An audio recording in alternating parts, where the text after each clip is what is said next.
And we're back on this Wednesday edition of Your Coffee Break on the HAN Network. I'm Kate Chaplinsky, and what says Christmas better than some reptiles? Right now, I'm joined by Emily Ang and her colleague Mac Rabowski's over there. They're from Rainforest Reptile Shows. Emily, welcome. Hi. And we should say you are the sister of our own Donald Ang. Mm-hmm. But tell us a little bit about Rainforest Reptile Shows and what you guys are all about.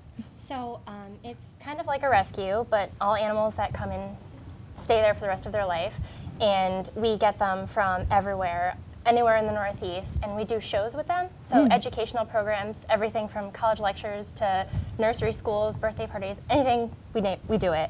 And but we also work with law enforcement. So any animal control officer or environmental police officer, we've probably trained them how to handle dangerous reptiles, or potentially dangerous. Wow. And Mac, can you bring over one of our guests? We're excited to see you guys have several boxes right now. Wow. Who is this? So this is Lenny. Wow. She is a black and white tegu lizard, and you can touch her just along her back. Yep. They're Wow. from South America, or Argentina specifically, and she came to us. She used to be someone's pet. Oh my believe it or not. goodness. But they get pretty big, so she doesn't make a very good pet, as you can see. Well, that's important to talk about, obviously. I mean, a lot of kids want reptiles as pets. I mean, what do you guys suggest for that? If you want a reptile as a pet, they make really good pets, but they will live a long time, and some of them can get very big. So you're going to want to know that this could be a lifetime commitment for some things. And I know we've talked about this with the folks at the Beardsley Zoo too, but a lot of times people just don't feel like continuing to deal with the reptiles. Yeah. They seem to be more expendable to people than cats or dogs. Well, that's what some people think, but she has a really good personality. As you can see, she's really calm, and she's just kind of, she might fall asleep if you keep petting her like that. And beautiful. But some of them can be really rowdy, and some of them can even be a little bit mean. So you really have to know what you're getting into. I mean, she can live around 40 years. 40 years. That's something that you would have to consider. But like I said, some of them can be really good pets because, as you can see, she's kind of like a lap dog. Well, that's kind of great, though, the 40 years, because a lot of times what's heartbreaking about a cat or a dog is that they don't live as long as you. So if you're willing to make the commitment, I mean, you have kind of a lifelong friend or closer to it. Yeah. Yeah. All right. Well, should we take her out and bring in somebody else? Yeah. Oh, my gosh. So big. How heavy? She's not too heavy, maybe like 10 pounds. Wow. There you go. So that's Lenny. That's Lenny. Yep. And so you guys were mentioning you have done some programs with Beardsley Zoo as well, right? Yep.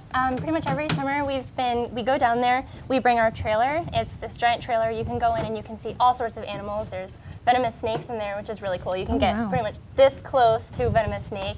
And some of the world's largest snakes, we have reticulated pythons in there, and anacondas, which are really cool, and then some small things too. So it's really nice. So who's up next? I'm excited. Looks like we have Whoa! Delilah. Okay, Rob Adams, hide, because this is serious. I'm not scared of snakes. I think they're pretty cool, but this is a large snake. Yeah. So this is Delilah. Wow. She's a common boa constrictor. And they also come from the rainforest in South America. Oh my gosh. Oh, and we have a snake sliding down our set. Yep. That is incredible. So where did she come, how did you guys procure her? Believe it or not, she was someone's pet also. Oh And you can get this kind of animal at Petco. Really? And, yep, they're probably for a couple $100s. They're maybe this big, and they're adorable, so everyone wants to get one, but then again, this animal can also live around 40 years old. Wow. And they can get up to 12 feet long. 12 feet long. So, yeah, if you think she's a big snake, she could get quite bigger. So really the key is people should research the reptile that they're going to purchase. Definitely. Yeah. I can't believe this was someone's Yeah, we have maybe 500 animals at our facility, and almost all of them used to be pets. That is incredible. Now, do they give them to you, or does this happen when you're rescuing them, as you mentioned? I mean, what are some of the scenarios which you've found some of the scenarios if an officer finds out that someone has an animal illegally, so the next animal we bring out, you should definitely not have in your house. Well, we get called in, we go into the house, and we can identify it and take it out, or they'll surrender it. So a boa constrictor is not illegal to own, but once it gets this big, sometimes people don't want them anymore, so then they'll pass them along to us, and all the animals will stay with us for the rest of their lives. So Delilah's got a good home now. What does Delilah eat? What does Delilah eat? Well, I'm not sure if you really want to know, but she does eat mice and rats. Right. Anyone a little bit bigger Ooh. than this, they'll have maybe small mammals. That is incredible. She Yeah. feels great. Yeah, she's just being really curious right She now. is. Oh my goodness. So you mentioned our next pet is going to be one that nobody should have. I mean, how often does that happen? How do people get these illegal animals? Well, some places it is legal to own them, and there you'll find a breeder, and a breeder will give them away, and they're about this big, and they're adorable, and then purchase them. But for the first 6 or 7 years of this animal's life, he'll grow about a foot a year. So Wow. in about 3 or 4 years, the people don't want the animal anymore. So we have quite a few of these animals at our shop. Now, I think what could be really sad, and as I mentioned, we've talked to Beardsley Zoo about this, is sometimes these animals are somebody may put it in a local pond or a lake, and they're not going to survive that. No, that happens a lot. So we're based out of Boston, and there's the Charles River there. A lot of people will release this kind of animal into the Charles River. So here he comes. This is Loki. Oh my gosh, Loki. I love the names. Who names them? Sometimes they come with names. Yeah. So this is Loki. He's an American alligator, and he's probably about 3 or 4 years old. So you can see Wow. he's quite a big animal for being so young. They'll live between 60 and 90 years, so you can imagine he can get pretty big, around, on average, 12 feet long. That is Yeah. incredible. He's gonna keep walking, but He just wants to go. yep. Now, what does he eat? What does he eat? Well, we try to give them a really varied diet. So we'll give them chicken, we'll give them fish. I think a little while ago they were getting venison. So something, try to nice. give it pretty good balance. So if you're a hunter, yeah. so these are not, you're not allowed to have. No, this you guy as cannot have this kind of animal. I mean, at this size alone, his bite pressure is around 300 pounds per square inch. Wow. So, yeah, and that's just at this size.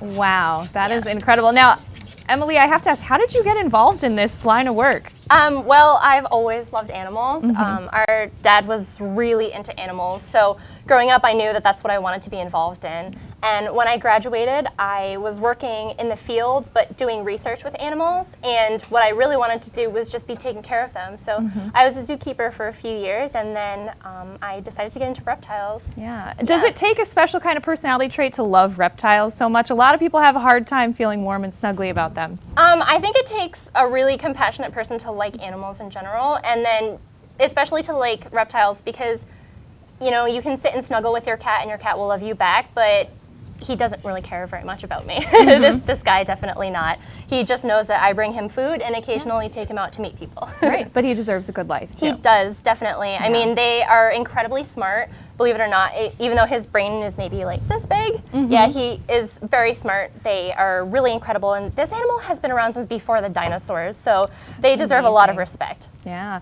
All right, so who's going to be, I think we have a final guest coming Yeah, on. definitely. That's awesome. So what's the biggest hit with some of the events that you guys do? What's usually the big animal that people love to see? We do a lot of expos and big shows like college lectures, and the biggest ones that we'll bring a bigger boa, believe it or not. Wow. She's around 10 or 12 feet long, so she's pretty big. And then we bring about a 7-foot alligator, Fred, and he's usually a really big hit because we 7 open his foot. mouth so people can see and appreciate, and you can hear when he snaps, and it's pretty impressive. Oh, This my guy's pretty gosh. impressive too. Look I at think this guy. some people don't know whether to love him or hate him. So this Wow. is Toady, and he is Creative a marine, name. Yeah, and he is a marine toad or a cane toad, Oh my gosh. and you can find them in South America also. Oh, he feels really cool. Yeah, he's pretty cool. Wow. Now, is this guy a pet? Does he make a good pet? Actually, yeah, you can have them as pets. I'm not sure about in Connecticut, but they can be good pets, but again, he will live for a decently long time, and you think he's big, he can get a little bit bigger. So that is something that you would want to consider. And amphibians, they're pretty sensitive because they're breathing through their skin, so they're a lot more susceptible to anything that could come in contact with them. So that's something you would want to think about also. That's great. And now, what advice do you have for people? We talked about it a little bit, but anyone buying reptiles this Christmas and giving them as gifts? Anyone buying reptiles and giving them as gifts, I would make sure that whoever you're getting it for definitely wants the animal, and then make sure that the person is willing to make the commitment from birth until they eventually pass away from old age. So you're going to want to know what their diet requirements are, how long they're going to live. Again, I can't stress that enough. and what their temperaments are. If you're willing to handle it a lot, then it can be a very calm animal. All the animals that we brought out are really calm because we handle them a lot, but if you do not handle an animal and he's not used to you, he will be everywhere and he might not be very nice. So. Wow. And so how can we get more information on Rainforest Reptile Shows? Well, definitely on our Facebook, we update that the most, and we also update our Instagram. So if you're just looking for pictures of animals, then definitely go on our Instagram. But our Facebook, we update that pretty much every day. So That's great. And you mentioned you do all kinds of programs. Are you available for like private events and things like that? Absolutely. Great. We do birthday parties, we do corporate events. Perfect. Anywhere that you can imagine, we'll probably go. Well, this is our corporate event. We're pretty excited about it. Well, Emily, thank you so much. And Mac, thank you guys so much for bringing all these guys along. We have a big audience here now in studio who are just checking them out because these are amazing animals. So thank you for the work you do. Oh, thank you.